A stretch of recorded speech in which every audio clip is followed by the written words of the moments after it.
మార్కెట్స్‌లోకి ఎన్ని కొత్త రకమైన ఆయిల్స్ వచ్చినా మన చేతులతోనే మనం ప్రిపేర్ చేసుకొని హెయిర్ ఆయిల్ పెట్టుకుంటే ఆ తృప్తి అనేది నెక్స్ట్ లెవెల్‌లోనే ఉంటది.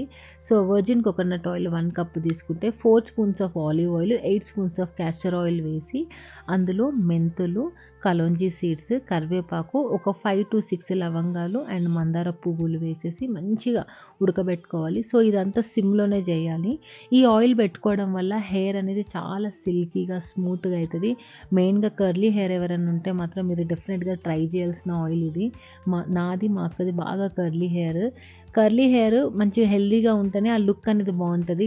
కొంచెం డ్రై అయినా కూడా కొంచెం పిచ్చుగుడ్లాగా లేకపోతే అంత పీచ్‌లాగా అయిపోతూ ఉంటది. సో, కర్లీ హెయిర్ వాళ్ళు ఖచ్చితంగా ట్రై చేయండి. చాలా బావుంటది రిజల్ట్ కూడా.